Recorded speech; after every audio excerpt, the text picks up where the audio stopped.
sou a Lilian e hoje nós vamos continuar os nossos estudos sobre anjos. Nós já estamos na terceira parte e nós vamos falar hoje sobre um assunto muito interessante: hierarquia dos anjos. Esta teoria surgiu no século VI por um senhor chamado Pseudo Dionísio Areopagita. Areopagita é uma espécie de juiz. Ele é considerado um teólogo cristão, alguns dizem que ele foi um monge, mas de qualquer forma ele escreveu uma obra falando sobre a hierarquia celeste. A gente aceita essas definições que ele escreveu até hoje. Então, vamos começar. Eu fiz aqui uma separação imaginando o universo uma empresa.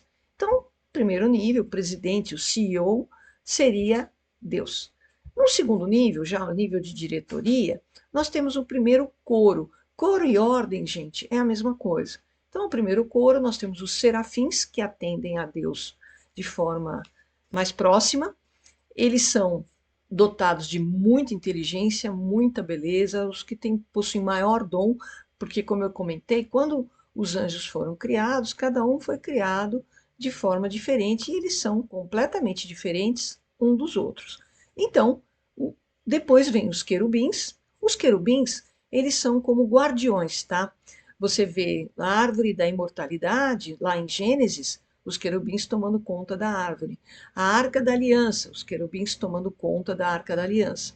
E aí vem o terceiro coro, dentro deste primeiro coro, que são os tronos. Os tronos repassam para os coros inferiores as ordens de Deus. Neste segundo grupo, temos os gerentes, é o nível médio. Ali nós temos o segundo coro. O segundo coro vem as dominações, que têm muita inteligência e eles dominam todas as demais coros abaixo de si. São eles que vão então delegar o que precisa ser feito para que se cumpra a ordem de Deus. Dali você tem as potestades, que eles vão fazer qual é a melhor maneira, qual a melhor forma de chegar naquele resultado. E por último, você tem as virtudes. As virtudes, elas são uma espécie de, vamos dizer, mestre de obra. Ele entende o que o engenheiro fala e ele vai então resolver os problemas, ele vai tirar os obstáculos para que a turma lá de baixo consiga fazer a obra, tá bom? Então, temos finalmente os empregados e funcionários, que seria o terceiro coro, ou terceira ordem. Aí você tem os principados, arcanjos e anjos.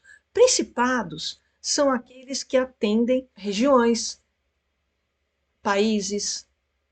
Por exemplo, o Papa, provavelmente ele é assistido por um principado, porque ele cuida de todo um povo, toda uma população, né? Dioceses. Você tem os arcanjos, que são aqueles mensageiros, você viu, são os Miguel, Rafael e Gabriel, que têm funções, têm tarefas muito definidas para serem executadas, e você tem os anjos, que aí estão lá os anjos da guarda, que a gente chama de anjos custódios também, um outro nome para anjo da guarda, são os anjos que têm a nossa custódia, tá bom? Então, esses são as três ordens que a gente encontra, e mais ou menos eu fiz para mostrar como uma empresa, como poderia funcionar lá no céu. Eu queria falar um pouquinho agora de anjos caídos. O que são esses anjos caídos que a gente sempre fala?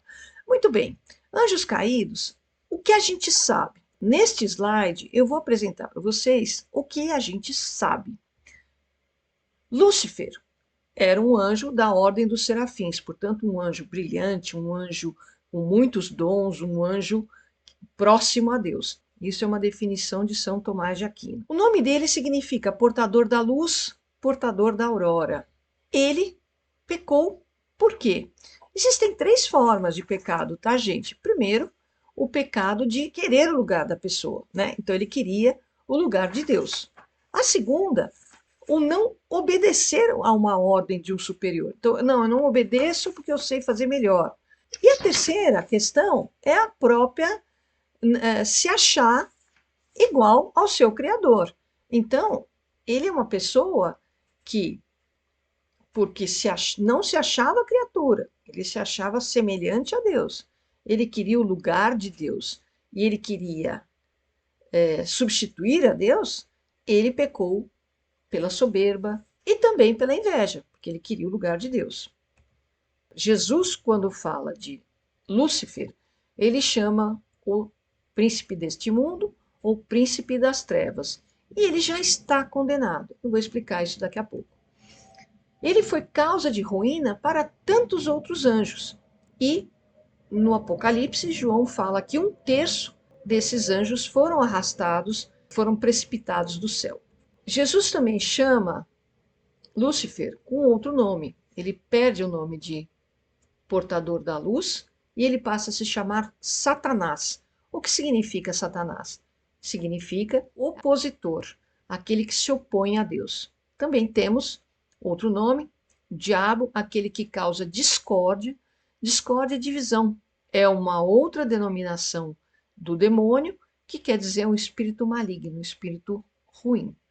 E, finalmente, aqui é uma colocação muito interessante, que em Gênesis, demônio aparece como uma serpente seduzindo a Eva para pecar. Mais uma vez você vê a inveja dele, querendo então que nós também não tivéssemos a graça de ir para o reino dos céus.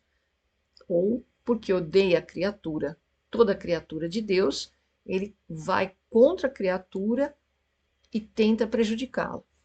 Só que, à medida que o tempo vai passando, no Gênesis, que é o primeiro livro, até o último livro da Bíblia, que é o Apocalipse, ele já é descrito como um dragão, ou seja, como o mal cresceu no mundo, partiu de uma serpente e virou um monstro.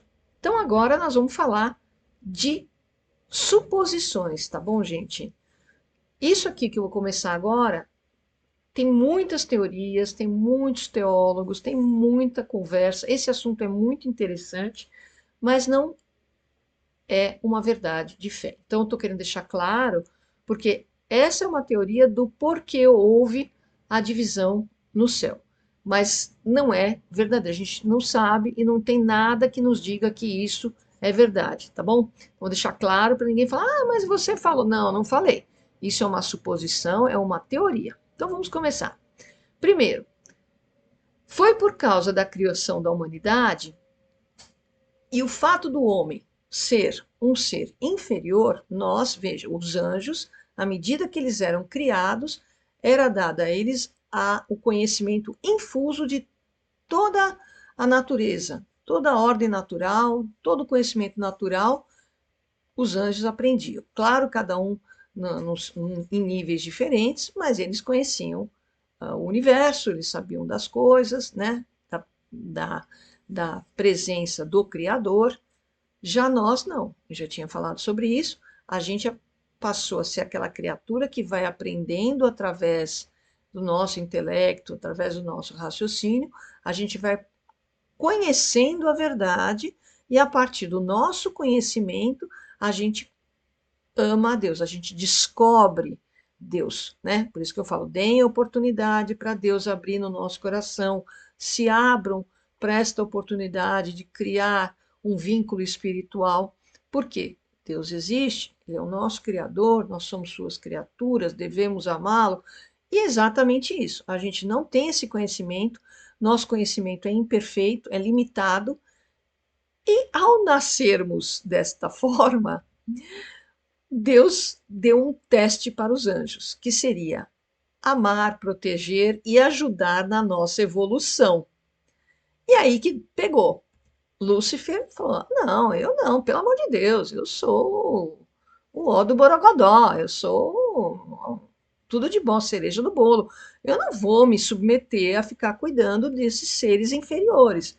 E ele convenceu boa parte dos anjos do céu a se rebelarem contra esta ordem. Então, gente, isto é o que a gente, de alguma forma, criou ou supôs para compreender o que aconteceu, porque houve essas disputas. Então surge a figura de Miguel. Miguel é um anjo do terceiro coro, portanto, um arcanjo, e ele, o próprio nome dele quer dizer quem como Deus. Então, acho que a ideia aqui é o debate, né? Veja, Miguel não tinha espada, não tinha um corpus, não saíam brigando. Gente, não é isso. Imagina um debate político lá, dois presidentes e um sai derrotado, né? A ideia é essa, há um debate e um perdeu, né? Então, a ideia é que houveram muitos debates e Miguel, mesmo sendo um anjo considerado inferior, ele tinha fé. Ele era na sua humildade, com a fé que ele tinha no seu Criador, ele derrotou neste debate a Lúcifer, que era descrente e arrogante. Então, é nessa hora que a gente então compreende que Miguel, na sua simplicidade, ele conseguiu mostrar para a grande maioria dos anjos que todos nós somos criaturas e devemos amar, honrar, louvar a Deus, né? A gente não pode querer se igualar a Deus. Então, os anjos maus foram expulsos do reino de Deus e perderam o convívio com a graça divina. E, por isso, foram condenados a viver longe de Deus o resto de toda a eternidade. E por isso também odeiam toda a criação divina, nós. Tá bom? Então, gente, eu vou encerrar esse encontro por aqui, mostrando para vocês, lembrando a vocês que isso é uma teoria. Existem vários teólogos que concordam com ela e outros não. Na verdade, é da natureza do ser humano querer explicar o que aconteceu, qual foi o babado, né? Como é que rolou. A gente tem essa curiosidade natural. E aí surgem um monte de teorias sobre o assunto. Por que os anjos se separaram e houveram os demônios e os anjos bons e os anjos maus. Mas é isso, não existe uma verdade definitiva, isso não é um dogma de fé, mas é uma tentativa de explicar o que aconteceu, tá bom? No nosso próximo encontro, eu vou então fazer um fechamento de tudo isso e a gente volta a conversar. Até lá. Obrigada por chegar até aqui. Se gostou, deixe seu like, se inscreva no canal. Escreva seus comentários, dúvidas e sugestões. E até o próximo encontro.